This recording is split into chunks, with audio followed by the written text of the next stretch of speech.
Welcome to Dweller of the Dark. We are wicked wizards demanding the resurrection of the yellowed and blackened bones of forgotten masters of horror, science fiction, fantasy, and beyond. Subscribe, comment, like, or I'll send the vampire Helen to rip your heart out. Writers, poets, songwriters, reach out to us if you want to be part of our growing pile of bones. Writing, ghostwriting services on Upwork and Fiverr. We've had a 98% successful completion rate for projects. Contact links below. Children of horror, agent of ghouls, the season of Halloween has arrived. Each night, we will present a tale, song, or poem in the ghoulish spirit of the season. For day 7, we proudly present the terrifying The Drifting Snow by August Derleth. Devilishly devoted to horror and Halloween, may your souls always be. August Derleth's The Drifting Snow. Aunt Mary's advancing footsteps halted suddenly, short of the table, and Claudetta turned to see what was keeping her. She was standing very rigidly, her eyes fixed upon the French windows, just opposite the door through which she had entered, her cane held stiffly before her. Claudetta shot a quick glance across the table toward her husband, whose attention had also been drawn to his aunt. His face vouchsafed her nothing. She turned again to find that the old lady had transferred her gaze to her, regarding her stonily and in silence. Claudetta felt uncomfortable. Who withdrew the curtains from the west windows? Claudetta flushed, remembering. I did, Aunt. I'm sorry. I forgot about your not wanting them drawn away. The old lady made an odd grunting sound, shifting her gaze once again to the French windows. She made a barely perceptible movement, and Lisa ran forward from the shadow of the hall, where she had been regarding the two at table with stern disapproval. The servant went directly to the west windows and drew the curtains. Aunt Mary came slowly to the table and took her place at its head. She put her cane against the side of her chair, pulled at the chain about her neck so that her lorgnette lay in her lap, and looked from Claudetta to her nephew Ernest. Then she fixed her gaze on the empty chair at the foot of the table and spoke without seeming to see the two beside her. I told both of you that none of the curtains over the west windows was to be withdrawn after sundown, and you must have noticed that none of those windows has been for one instant uncovered at night. I took especial care to put you in rooms facing east, and the sitting room is also in the east. I'm sure Claudetta didn't mean to go against your wishes, Aunt Mary, said Ernest abruptly. No, of course not, Aunt. The old lady raised her eyebrows and went on impassively. I didn't think it wise to explain why I made such a request. I'm not going to explain, but I do want to say that there is a definite danger in drawing away the curtains. Ernest has heard that before, but you, Claudetta, have not. Claudetta shot a startled glance at her husband.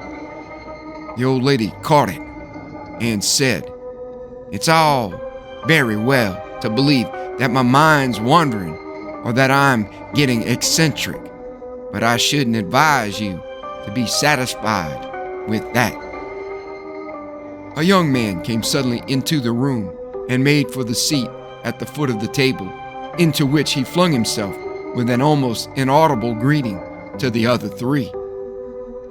Late again, Henry, said the old lady. Henry mumbled something and began hurriedly to eat. The old lady sighed and began presently to eat also, whereupon Claudetta and Ernest did likewise. The old servant, who had continued to linger behind Aunt Mary's chair, now withdrew, not without a scornful glance at Henry. Claudetta looked up after a while and ventured to speak. You aren't as isolated as I thought you might be up here, Aunt Mary. We aren't, my dear, what with telephones and cars and all. But only 20 years ago, it was quite a different thing, I can tell you. She smiled reminiscently and looked at Ernest. Your grandfather was living then, and many's the time he was snowbound, with no way to let anybody know. Down in Chicago, when they speak of up north or the Wisconsin woods, it seems very far away, said Claudetta. Well, it is far away, put in Henry abruptly. And Aunt, I hope you've made some provision in case we're locked in here for a day or two. It looks like snow outside, and the radio says a blizzard's coming. The old lady grunted and looked at him. Ha, Henry. You're overly concerned, it seems to me. I'm afraid you've been regretting this trip ever since you set foot in my house. If you're worrying about a snowstorm, I can have Sam drive you down to Warsaw, and you can be in Chicago tomorrow. Of course not. Silence fell, and presently the old lady called gently, Lisa. And the servant came into the room to help her from her chair, though, as Claudetta had previously said to her husband, she didn't need help. From the doorway, Aunt Mary bade them all good night, looking impressively formidable with her cane in one hand and her unopened lorgnette in the other, and vanished into the dusk of the hall, from which her receding footsteps sounded together with those of the servant, who was seldom seen away from her. These two were alone in the house most of the time, and only very brief periods, when the old lady had up her nephew Ernest, dear John's boy, or Henry, of whose father the old lady never spoke, helped to relieve the pleasant somnolence of their quiet lives. Sam, who usually slept in the garage, did not count. Claudetta looked nervously at her husband, but it was Henry who said what was uppermost in their thoughts. I think she's losing her mind, he declared matter-of-factly. Cutting off Claudetta's protest on her lips, he got up and went into the sitting room, from which came presently the strains of music from the radio. Claudetta fingered her spoon idly and finally said, I do think she is a little queer, Ernest. Ernest smiled tolerantly. No, I don't think so. I've an idea why she keeps the west windows covered. My grandfather died out there. He was overcome by the cold one night and froze on the slope of the hill. I don't rightly know how it happened. I was away at the time. I suppose she doesn't like to be reminded of it. But where's the danger she spoke of then? He shrugged. Perhaps it lies in her. She might be affected and affect us in turn. He paused for an instant and finally added, I suppose she does seem a little strange to you, but she was like that as long as I can remember. Next time you come, you'll be used to it. Claudetta looked at her husband for a moment before replying. At last she said, I don't think I like the house, Ernest. Oh, nonsense, darling. He started to get up, but Claudetta stopped him. Listen, Ernest, I remembered perfectly well Aunt Mary's not wanting those curtains drawn away, but I just felt I had to do it. I didn't want to, but Something made me do it. Her voice was unsteady. Why, Claudetta, he said, faintly alarmed. Why didn't you tell me before? She shrugged. Aunt Mary might have thought I'd gone wool gathering. Well, it's nothing serious, but you've let it bother you a little, and that isn't good for you. Forget it. Think of something else. Come and listen to the radio. They rose and moved toward the sitting room together. At the door, Henry met them. He stepped aside a little, saying, I might have known we'd be marooned up here. And adding as Claudetta began to protest, We're going to be all right. There's a wind coming up, and it's beginning to snow, and I know what that means. He passed them and went into the deserted dining room, where he stood a moment looking at the too long table. Then he turned aside and went over to the French windows, from which he drew away the curtains, and stood there peering out into the darkness. Ernest saw him standing at the window and protested from the sitting room. Aunt Mary doesn't like those windows uncovered, Henry. Henry half turned and replied, Well, she may think it's dangerous, but I can risk it. Claudetta, who had been staring beyond Henry into the night through the French window, said suddenly, Why, there's someone out there. Henry looked quickly through the glass and replied, No, that's the snow. It's coming down heavily, and the wind's drifting it this way and that. He dropped the curtains and came away from the windows. Claudetta said uncertainly, Why, I could have sworn I saw someone out there walking past the window. I suppose it does look that way from here, offered Henry, who had come back into the sitting room. But personally, I think you've let Aunt Mary's eccentricities impress you too much. Ernest made an impatient gesture at this, and Claudetta did not answer. Henry sat down before the radio and began to move the dial slowly. Ernest had found himself a book and was becoming interested, but Claudetta continued to sit with her eyes fixed upon the still slowly moving curtains, cutting off the French windows. Presently, she got up and left the room, going down the long hall into the east wing, where she tapped gently upon Aunt Mary's door. Come in, called the old lady. Claudetta opened the door and stepped into the room where Aunt Mary sat in her dressing robe, her dignity in the shape of her lorgnette and cane resting respectably on her bureau and in the corner. She looked surprisingly benign, as Claudetta at once confessed. Ha! Thought I was an ogre in disguise, did you? Said the old lady, smiling in spite of herself. I'm really not, you see, but I have a sort of bogey about the west windows, as you have seen. I wanted to tell you something about those windows, Aunt Mary, said Claudetta. She stopped suddenly. The expression on the old lady's face had given way to a curiously dismaying one. It was not anger, not distaste. It was a lurking suspense. Why? The old lady was afraid. What? She asked Claudetta shortly. I was looking out just for a moment or so, and I thought I saw someone out there. Of course you didn't, Claudetta. Your imagination, perhaps, or the drifting snow. My imagination, maybe, but there was no wind to drift the snow, though one has come up since. I've often been fooled that way, my dear.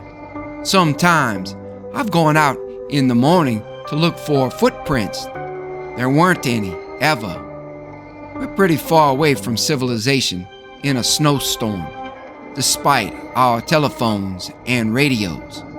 Our nearest neighbor is at the foot of the long sloping rise, over 3 miles away. and all wooded land between. There's no highway nearer than that. I was so clear, I could have sworn to it. Do you want to go out in the morning and look? Asked the old lady shortly. Of course not. Then you didn't see anything. It was half question, half demand, Claudetta said. Oh, Aunt Mary, you're making an issue of it now. Did you or didn't you, in your own mind, see anything, Claudetta? I guess I didn't, Aunt Mary. Very well.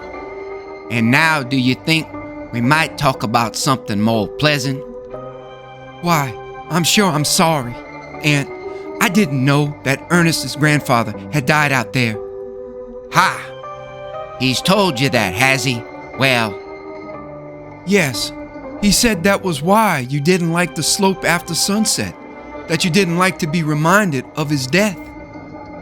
The old lady looked at Claudetta impassively. Perhaps he'll never know how near right he was. What do you mean, Aunt Mary? Nothing for you to know, my dear. She smiled again, her sternness dropping from her. And now I think you'd better go, Claudetta. I'm tired. Claudetta rose obediently and made for the door, where the old lady stopped her. How's the weather? It's snowing hard, Henry says, and blowing. The old lady's face showed her distaste at the news. I don't like to hear that, not at all. Suppose someone should look down that slope tonight. She was speaking to herself, having forgotten Claudetta at the door.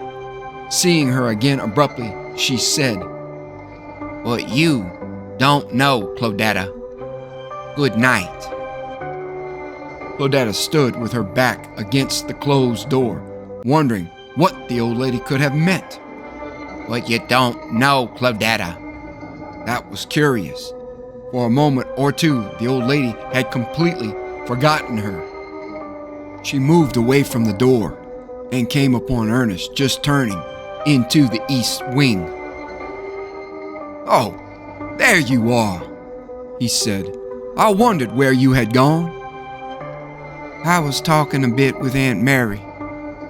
Henry's been at the west windows again, and now he thinks there's someone out there. Claudetta stopped short. Does he really think so? Ernest nodded gravely. But the snow's drifting frightfully, and I can imagine how that suggestion of yours worked on his mind. Claudetta turned and went back along the hall. I'm going to tell Aunt Mary.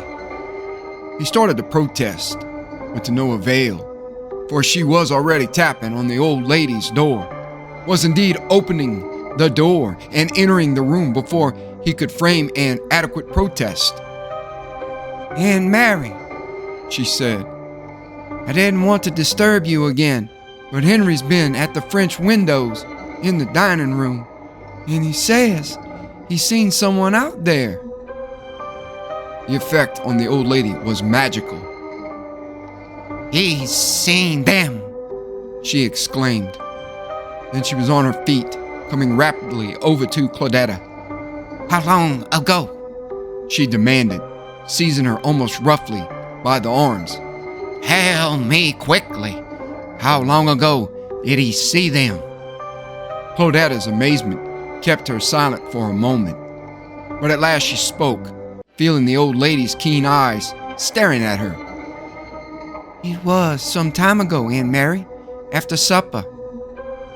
The old lady's hands relaxed, and with it, her tension. Oh, she said, and turned and went back slowly to her chair, taking her cane from the corner where she had put it for the night. Then there is someone out there, challenged Claudetta, when the old lady had reached her chair. For a long time it seemed to Claudetta there was no answer. Then presently the old lady began to nod gently, and a barely audible, yes, escaped her lips. Then we had better take them in, Aunt Mary. The old lady looked at Claudetta earnestly for a moment. Then she replied, her voice firm and low, her eyes fixed upon the wall beyond. We can't take them in, Claudetta, because they're not alive. At once, Henry's words came flashing into Claudetta's memory. She's losing her mind. And her involuntary start betrayed her thought. I'm afraid I'm not mad, my dear. I hoped at first I might be, but I wasn't. I'm not now. There was only one of them out there at first, the girl. Father is the other. Quite long ago, when I was young, my father did something which he regretted all his days. He had a too strong temper, and it maddened him. One night he found out that one of my brothers, Henry's father, had been very familiar with one of the servants, a very pretty girl, older than I was. He thought she was to blame, though she wasn't, and he didn't find out until too late. He drove her from the house then and there. Winter had not yet set in, but it was quite cold, and she had some 5 miles to go to her home. We begged Father not to send her away, though we didn't know what was wrong then, but he paid no attention to us. The girl had to go. Not long after she had gone, a biting wind came up, and close upon it, a fierce storm. Father had already repented his hasty action and sent some of the men to look for the girl. They didn't find her, but in the morning, she was found frozen to death on the long slope of the hill to the west. The old lady sighed, paused a moment, and went on. Years later, she came back. She came in a snowstorm as she went, where she had become vampiric. We all saw her. We were at supper table, and Father saw her first. The boys had already gone upstairs, and Father and the 2 of us girls, my sister and I, did not recognize her. She was just a dim shape floundering about in the snow beyond the French windows. Father ran out to her, calling to us to send the boys after him. We never saw him alive again. In the morning, we found him in the same spot where years before the girl had been found. He too had died of exposure. Then, a few years after, she returned with the snow, and she brought him along. He too had become vampiric. They stayed until the last snow, always trying to lure someone out there. After that, I knew, and had the windows covered during the winter nights, from sunset to dawn, because they never went beyond the west slope. Now you know, Claudetta. Whatever Claudetta was going to say was cut short by running footsteps in the hall, a hasty rap, and Ernest's head appearing suddenly in the open doorway. Come on, you 2, he said almost gaily. There are people out on the west slope, a girl and an old man, and Henry's going out to fetch them in. Then, triumphant, he was off. Claudetta came to her feet, but the old lady was before her, passing her and almost running down the hall, calling loudly for Lisa, who presently appeared in nightcap and gown from her room. Call Sam, Lisa, said the old lady, and send him to me in the dining room. She ran on into the dining room, Claudetta close on her heels. The French windows were open, and Ernest stood on the snow-covered terrace beyond, calling his cousin. The old lady went directly over to him, even striding into the snow to his side, though the wind drove the snow against her with great force. The wooded western slope was lost in a snowfall. The nearest trees were barely discernible. "Where could they have gone?" Ernest said, turning to the old lady, whom he had thought to be Claudetta. Then seeing that it was the old lady, he said, "Why, Aunt Mary, and so little on, too. You'll catch your death of cold." "Never mind, Ernest," said the old lady. "I'm all right. I've had Sam get up to help you look for Henry, but I'm afraid you won't find him. He can't be far. He just went out. He went before you saw where. He's far enough gone." Sam came running into the blowing snow from the dining room, muffled in a great coat. He was considerably older than Ernest, almost the old lady's age. He shot a questioning glance at her and asked, "Have they come again?" Aunt Mary nodded. "We'll have to look for Henry. Ernest will help you. And remember, don't separate, and don't go far from the house." Claudetta came with Ernest's overcoat, and together the two women stood there, watching them until they were swallowed up in the wall of driven snow. Then they turned slowly and went back into the house. The old lady sank into a chair, facing the windows. She was pale and drawn, and looked, as Claudetta said afterwards, as if she'd fallen together. For a long time she said nothing. Then, with a gentle little sigh, she turned to Claudetta and spoke. "Now there'll be 3 of them out there." Then, so suddenly that no one knew how it happened, Ernest and Sam appeared beyond the windows, and between them they dragged Henry. The old lady flew to open windows, and the 3 of them, cloaked in snow, came into the room. "We found him, but the cold's hit him pretty hard, I'm afraid," said Ernest. The old lady sent Lisa for cold water, and Ernest ran to get himself other clothes. Claudetta went with him, and in their rooms told him what the old lady had related to her. Ernest laughed. "I think you believed that, didn't you, Claudetta? Sam and Lisa do. I know, because Sam told me the story long ago. I think the shock of grandfather's death was too much for all 3 of them." "But the story of the girl, and then—" "That part's true, I'm afraid. A nasty story, but it did happen." "But those people, Henry, and I saw," protested Claudetta weakly. Ernest stood without movement. "That's so," he said. "I saw them too.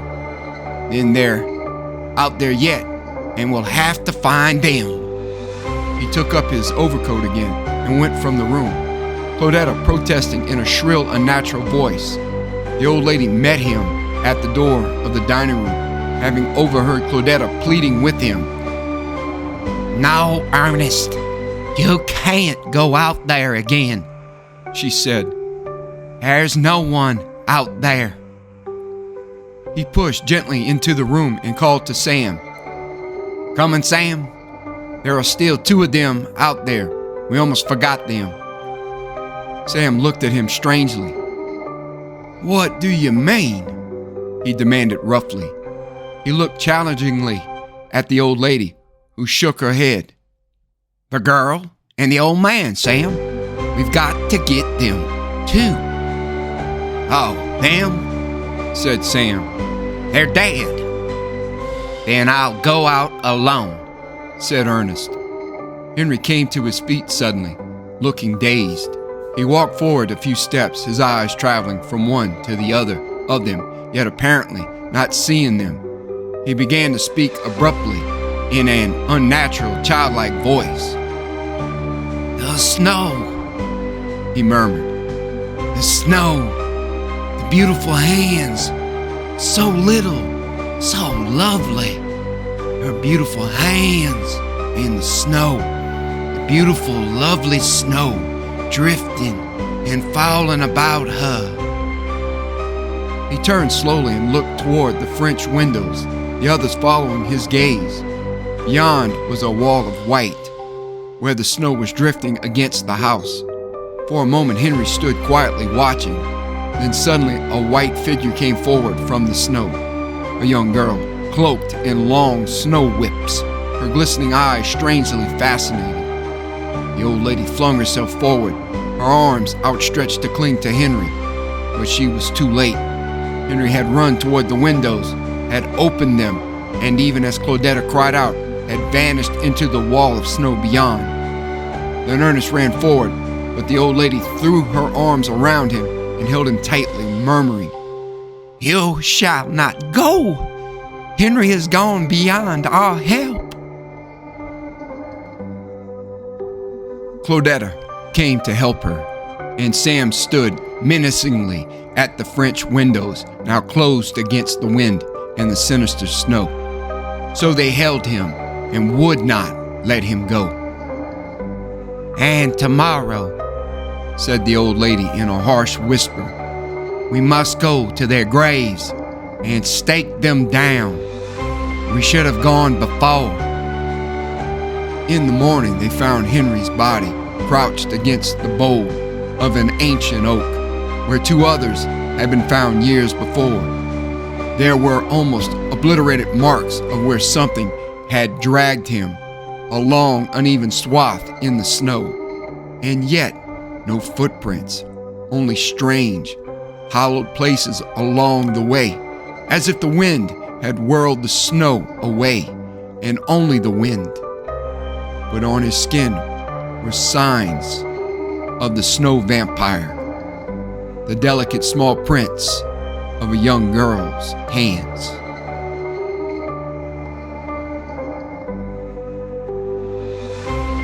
Thank you for listening. Have a great night.